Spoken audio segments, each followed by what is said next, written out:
الحمد لله العزيز الحميد ناصر الدين بأهل السنة دعاة التوحيد، واشهد أن لا إله إلا الله وحده لا شريك له، معز من أطاعه واتبع هداه، ومذل من خالف أمره وعصاه، واشهد أن حبيبنا وقدوتنا ومعلمنا محمدا عبده المجتبى ورسوله المرتضى ونبيه المصطفى، صلى الله وسلم وبارك عليه وعلى آله وصحبه ومن اهتدى وسلم تسليما كثيرا.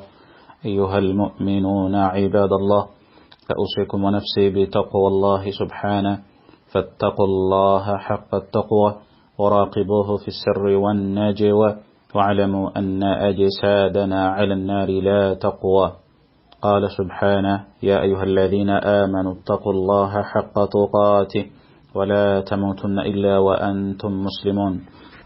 تمتدع الله تبارك وتعالى أتاتوا لسيوم أبو أبلام بينجل بدكم بك محمد صلى الله عليه وآله وسلم سلما كويكو بلزنا موابلون بيكتو واجتبوا الله تبارك وتعالى ونين وكتع الله جل وعلا.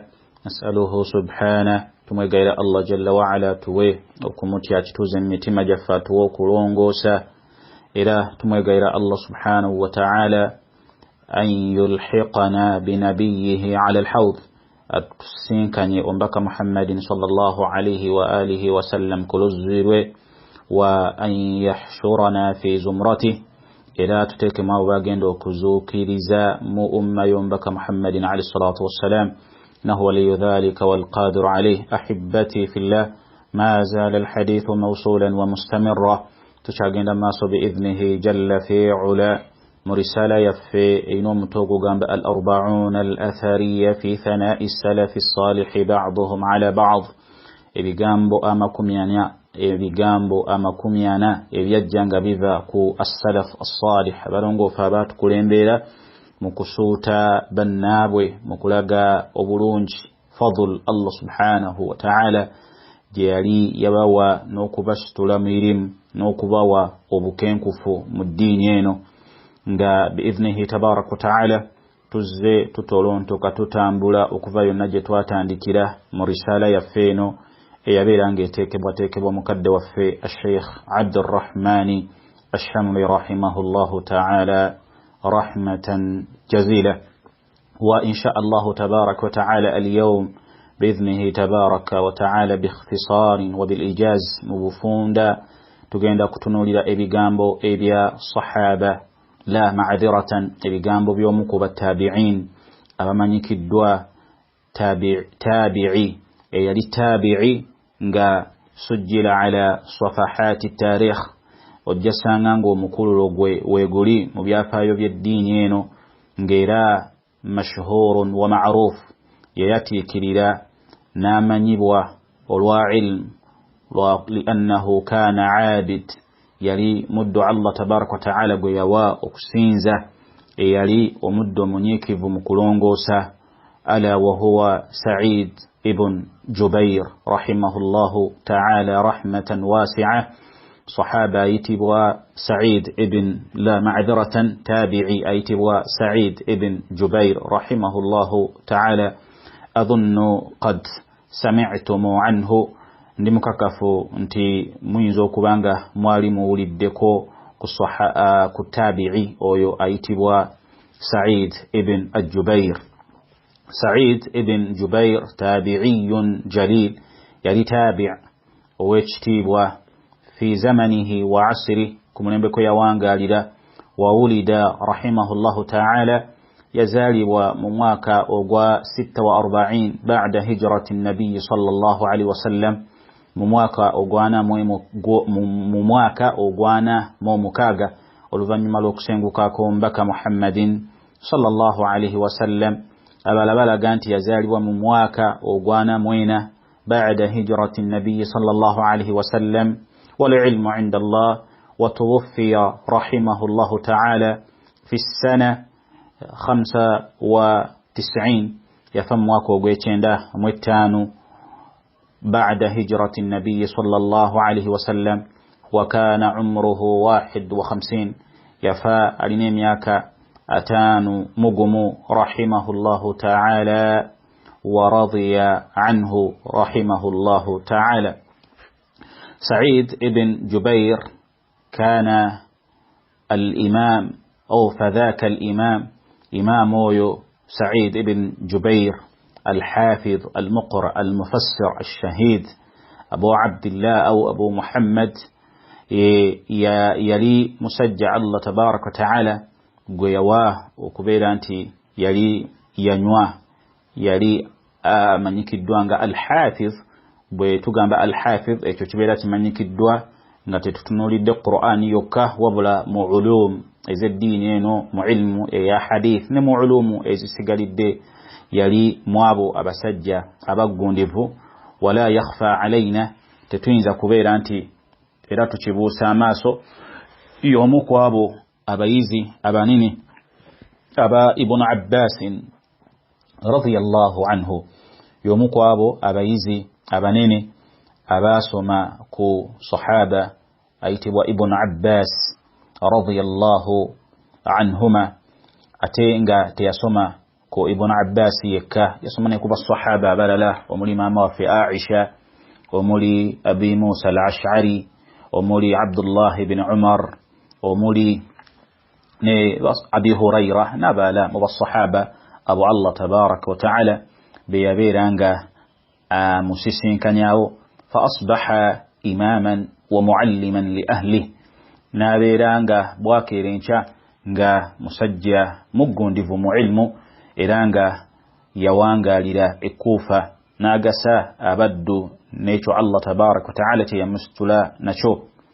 Wa bilmunasaba fa qatalahu al-Hajjaj bin Yusuf al-Thaqafi kiri mu byafaayo nti eyamutirimbula amanyikiddwa ye Hajjaj ibn Yusuf al-Thaqafi eyabeeranga amutta olw'okubeera nti Hajjaj ibn Yusuf yafuna okubeera nti atiiririra olw'okubeera nti yali amanyidde ddala nti Sa'id ibn Jubair ekigambo kya Sa'id ibn Jubair yali musajja awulirwa nafuna okubeera nti ng'embeera bwemanyikiddwa nga bwe kyajja mu kyafaayo Hajjaj ibn Yusuf mu kubeera nti yakomekkerera atirimbudde tabi'i oyo munene Sa'id ibn Jubair mu ntirimbula etaali nyangu era nga ojjosanga mu hiwar eyali wakati wa Hajjaj ibn Yusuf ne Sa'id ibn Jubair. Hajjaj alyoke nga bamaze okubeera nti Sa'id ibn Jubair bamukwata ne bamuleeta ewa Hajjaj yamubuuza Hajjaj nti masmuk erinnya lyo gwani n'amugamba nti nze Sa'id n'amugamba Sa'id ibn Jubair n'amugamba nti nze Sa'id yani Sa'id ibn Jubair Hajjaj Sa'id ibn Jubair ng'amugambye nti nze Sa'id oluvannyuma teyamubuuza nti yali tamumanyi yali akimanyidde ddala n'abeera nti yali alina kyayagala okutuuka ku Hajjaj. Sa'id ibn Jubair ng'amaze omwanukula n'amugamba nti nze Sa'id. Hajjaj n'amugamba nti bal anta shaqiyyun ibn Kasir oli mononef ibn Kasir. Ebyo byonna nga abaddu Allah bayazise ku butiibwatiibwa n'obuyinza batuuka abamu ne babeera nga yatajabbaruun wa yatakabbaruun wa yadhlimuuna an-naasa bighayri haqqin ne batandika okubeera nga beesitula beerabawo n'okukalambala n'okutandika okulyaza amaanyi abaddu b'owekitiibwa Allah tabaraka wa ta'ala olw'obuyinza Allah bw'abeera abaazise. Hajjaj n'abeera nti yemuyita mononef n'amugamba bal anta shaqiyyun ibn Kasir oli mononef mutabani w'omumenyefu kiwulidde. Sa'id n'amugamba bal ummi kanat a'lam bismi minnak ekyo si kikulu kubanga omukadde anzaala maama erinnya lyange yasinga okubanga alimanya okusinga ggwe.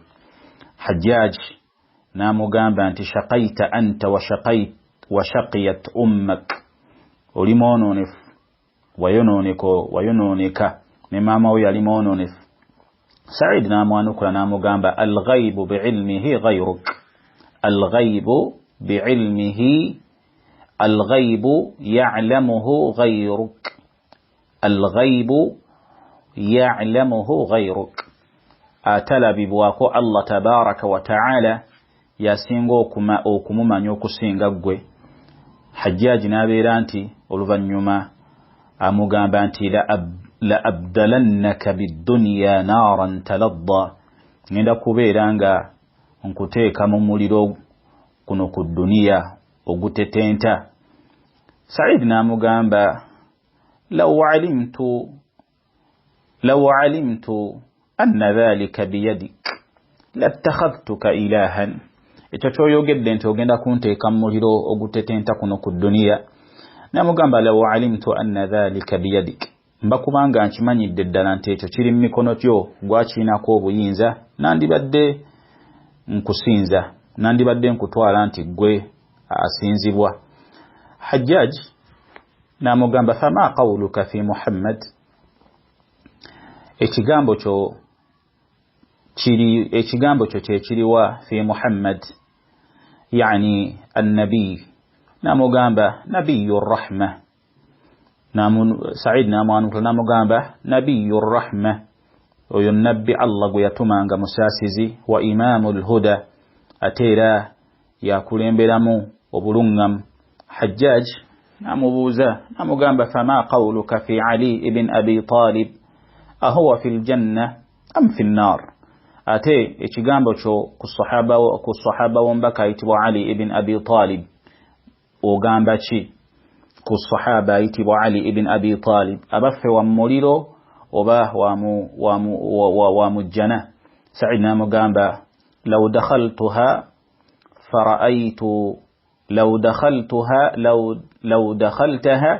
fara'ayta ahlaha la'araft, oba kubeera nti oyingidde n'olaba abaliyo wandibadde otegeerera ddala ensonga eyo.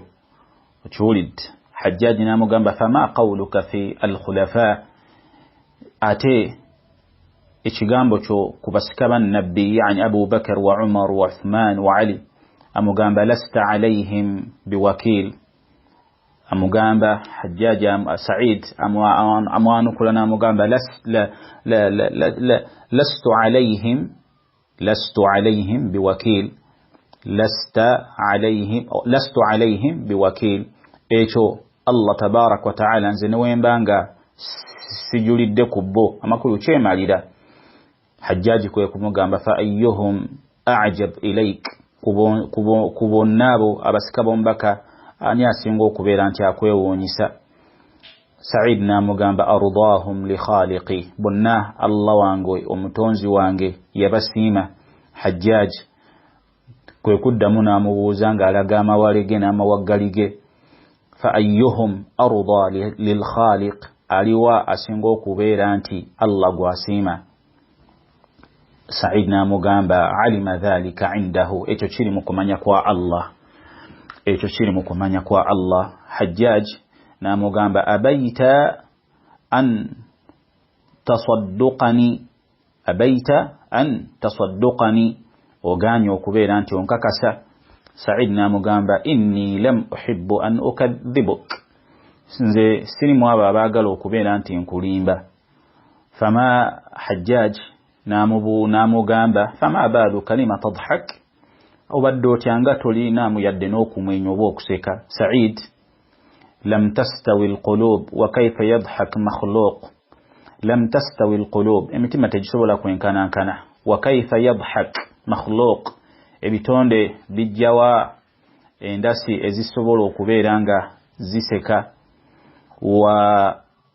wa kayfa yadhhak makhluq khuliqa min tinin wat-tinu ta'kuluhu an-nar, ebitonde bijjawo embavubavu esobola okubeera nti ziseka, awamu n'okubeera nti Allah yabitonda mu ttosi, ate nga ettosi oba ettaka omuliro gugenda kubeera nga gulya ebyo byonna ebyatondebwa mu ttaka.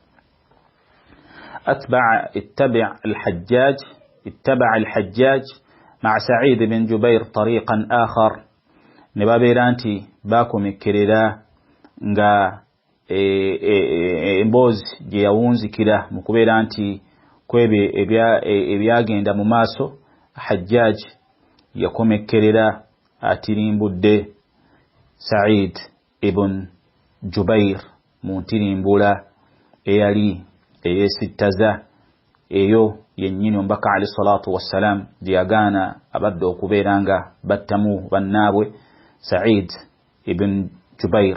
Hajjaj ibn Yusuf abeera nga yali tayagala kumanya olw'obukakanyavu bw'omutima gwe, abeera nti yatirimbula tabi'i oyo Sa'id ibn Jubair mu ntirimbula etiisa olw'okubeera nti yali alowooza nti ebigambo byagenda okwogera bigenda kubeera nti binyeenya Sa'id ibn Jubair afunemu okutya, abeere nti adda ku kigambo kye kyamugambye ekijjuddemu kaswa obukakanyavu okiwulidde.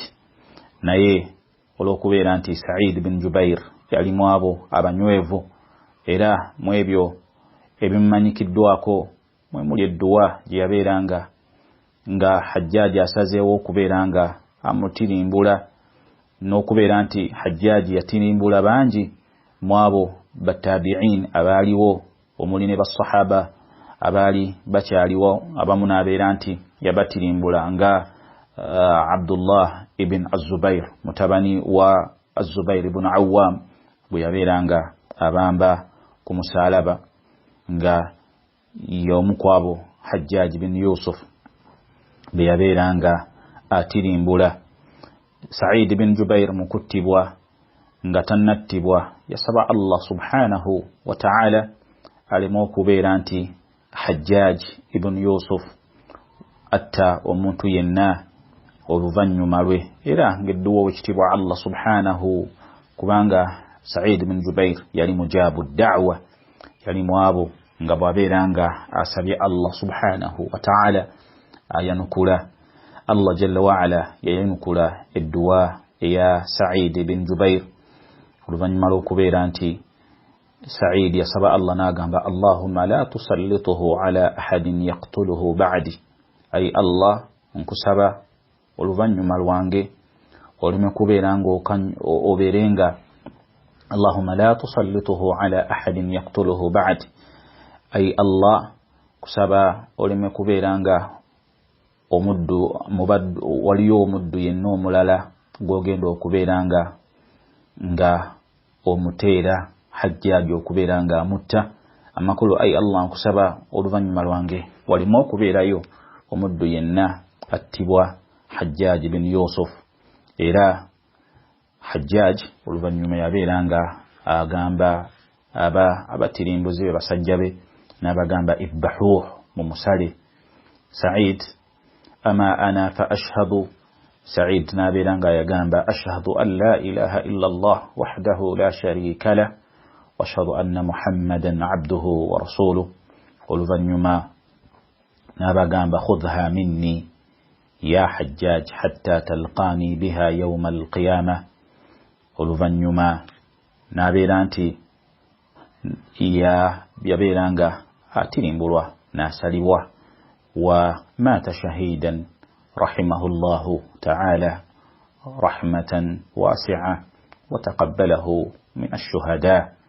Saba Allah tabaraka wa ta'ala amuzukiriza mu bashuhada Sa'id ibn Jubair. Bigambo bye tugenda okulaba bya Sa'id ibn Jubair